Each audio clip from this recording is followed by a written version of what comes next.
Hi Primary 4 and 5, I am so excited because this is the first week of our new topic, which is Dragons and Vikings.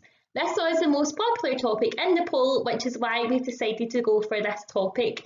And I hope that even if you didn't vote for this topic, that you're not too disappointed and that you still have a really fun time learning all about dragons and Vikings. Now, boys and girls, as part of this topic, we're going to be reading a really fun book, and it's called How to Train Your Dragon by Cressida Cowell, okay? And you might have read this book before, you might have even watched the film, but if not, don't worry because we're going to be reading it together, which is really exciting. Now, before we get started on chapter 1 of reading the book, there is a note from Hiccup to start us off. And you can see Hiccup here, and he is a Viking boy and he's wearing a helmet, and you can see that he looks like he's wearing a kind of animal skin as a waistcoat, and he doesn't look too happy in this picture. Okay, so boys and girls, it's probably a good idea just to get yourself comfy and get ready to listen in, okay? So we're going to start off with a note from Hiccup. So a note from Hiccup. There were dragons when I was a boy. There were great grim sky dragons that nested on the cliff tops like gigantic scary birds. Little brown scuttly dragons that hunted down the mice and rats in well-organised packs. Preposterously huge sea dragons that were 20 times as big as the big blue whale and who killed for the fun of it. Well, that sounds scary. You will have to take my word for it, for the dragons are disappearing so fast that they may soon become extinct. Oh dear. Nobody knows what is happening. They are crawling back into the sea from whence they came, leaving not a bone, not a fang in the air for the men of the future to remember them by. So, in order that these amazing creatures should not be forgotten, I will tell this true story from my childhood. I was not the sort of boy who could train a dragon with the mere lifting of an eyebrow. I was not a natural at the heroism business. I had to work at it. And this is the story of becoming a hero the hard way. So that was quite an exciting introduction to the book. That was Hiccup writing us a letter from the future when he's grown up into a man, and he's saying that all of the dragons have started to go extinct, and he's telling us that when he was younger he had to learn to be a hero the hard way. And now in chapter 1, First Captured Dragon is going to go back to when he was a boy and tell us his story growing up. So let's listen in then. Long ago on the wild and windy Isle of Berk, a smallish Viking with a longish name stood up to his ankles in snow.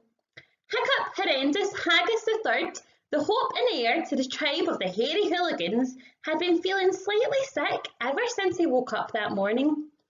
10 boys, including Hiccup, were hoping to become full members of the tribe by passing the Dragon Initiation Programme.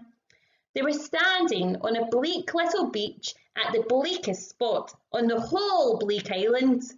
A heavy snow was falling. "Pay attention!" screamed Gobber the Belch. What a name. The soldier in charge of teaching initiation. "This will be your first military operation, and Hiccup will be commanding the team." "Oh, not Hiccup," groaned Dog's Breath the Dubrine and most of the other boys. "You can't put Hiccup in charge, sir. He is useless." Hiccup Horrendous Haggis III, the hope and heir to the tribe of the hairy hooligans, that's hard to say, wiped his nose miserably on his sleeve. He sank a little deeper into the snow. "Anybody would be better than Hiccup," sneered Snot-Faced Snotlout. "Even Fishlegs would be better than Hiccup."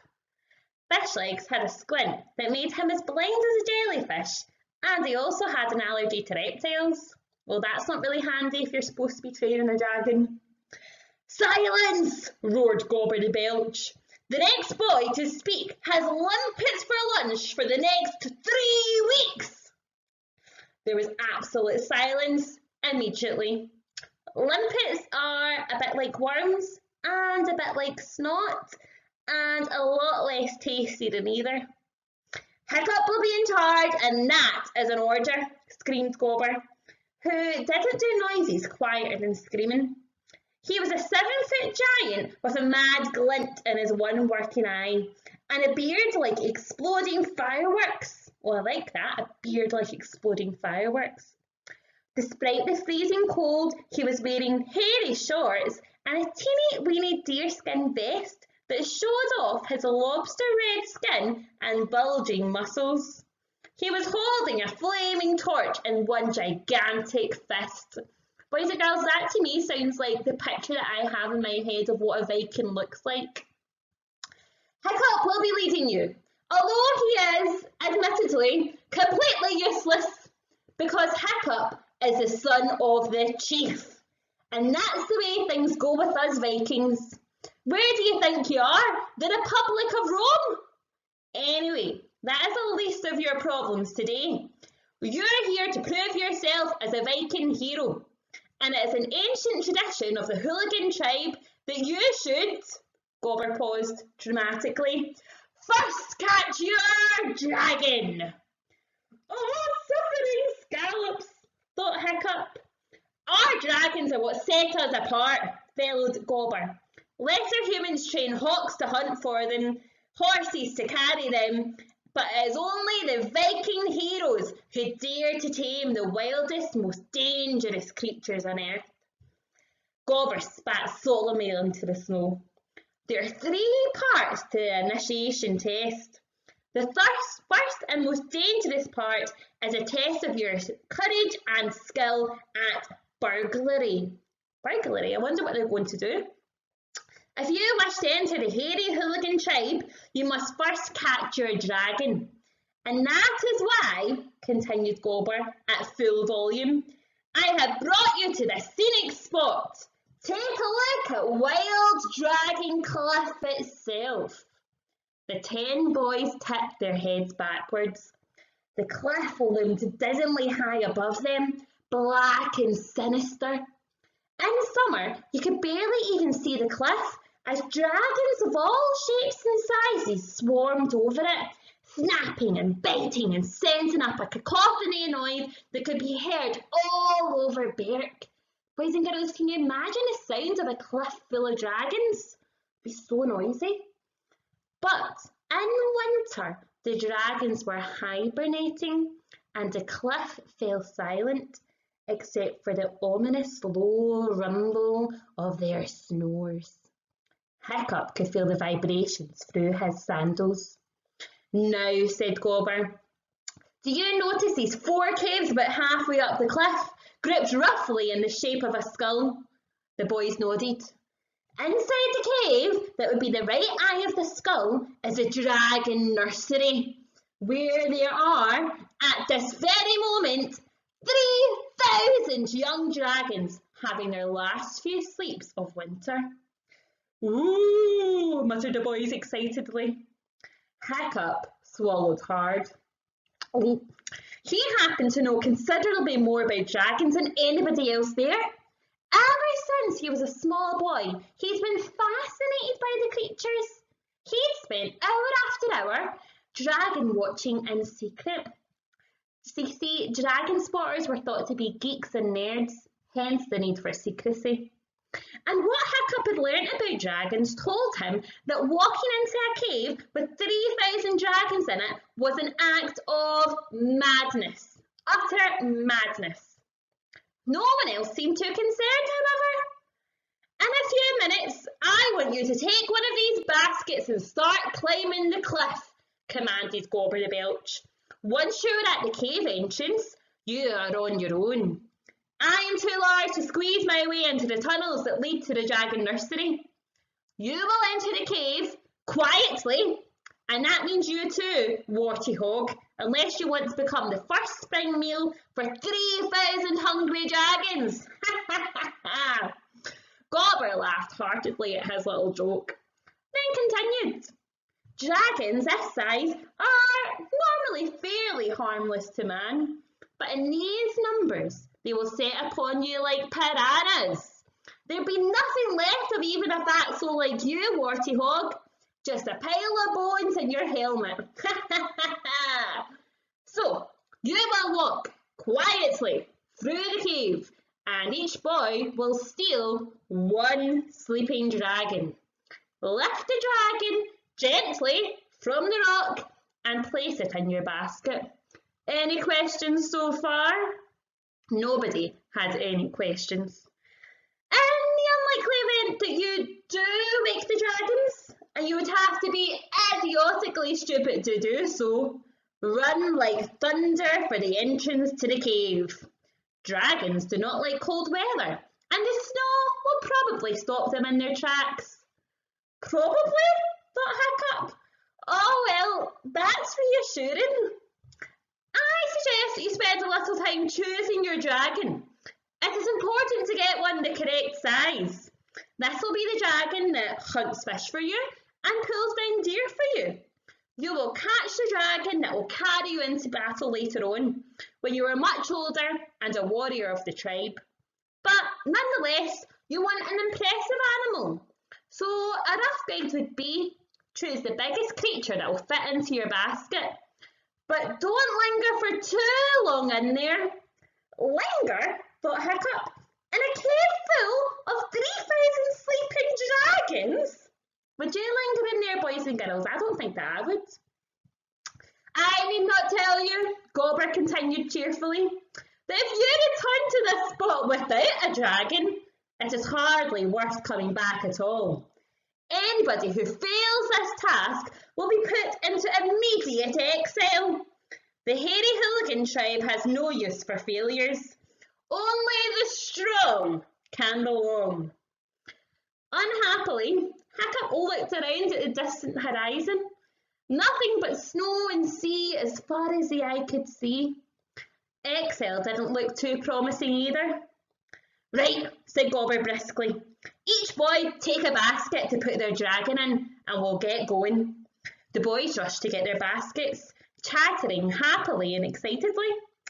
I'm going to get one of those monstrous nightmare ones with the extra extendable claws. They're really scary, boasted Snotlight. Oh, shut up, Snotlight. You can't, said Speedy Fist. Only Hiccup can have a monstrous nightmare. You have to be the son of a chief. Hiccup's father was Stoic the Vast, the fearsome chief of the hairy hooligan tribe. Hiccup, sneered Snotlight. If he's as useless as this, at this as he is at Bashyball, we'll be lucky if he even gets one of the basic browns. The basic brown was the most common type of dragon, a serviceable beast, but without much glamour. Shut up and get into line, you miserable tadpoles, yelled Gobber the Belch. The boys scrambled into their places, baskets on their backs, and stood to attention. Gobber walked along the line, lighting the torch that each boy held in front of him from the giant glare in his hand. In half an hour's time you will be a Viking warrior, with your faithful servant at your side, or breakfasting with Woden in Valhalla with dragon's teeth in your bottom, screamed Gobber with horrible enthusiasm. He's quite a horrible character, isn't he, boys and girls? Death or glory! Yelled Gobber. Death or glory! Yelled 8 boys back at him fanatically. Death, thought Hiccup and Fishleg sadly. Gobber paused dramatically with the horn to his lips. I think this could possibly be the worst moment of my life so far, thought Hiccup to himself as he waited for the blast of the horn. And if they shout much louder, we're going to wake up these dragons before we even start! Burp! Gobber blew the horn. So, boys and girls, that is the end of chapter 1. What did you think? Did you enjoy that? I really liked that chapter. Let's kind of set up the characters of Hiccup and of Gobber as well. And now the boys are all about to go into the cave and pick their dragon. So here is some discussion questions that you might want to think about. What do we know about Hiccup? Is he a typical Viking? Now, in my head, I think of a typical Viking being like Gobber the Belch, like a big man, big shouting voice, and wearing different animal skins on him and being completely fearless. But Hiccup isn't quite like that, is he? He's a little bit different. So think about what we know about him, and is he a typical Viking? Who was the soldier in charge called? I've kind of just given that one away. How many parts are there to the DIT, the Dragon Initiation Test? Why must Hiccup be in charge of leading the other boys? What was it that made Hiccup important and special? And what does fish legs have an allergy to? So, boys and girls, those are just some discussion questions. It would be great to hear what you think about the book and what you think about these questions. I hope that you've enjoyed that. And yeah, okay, I'll see you soon, boys and girls. Bye for now.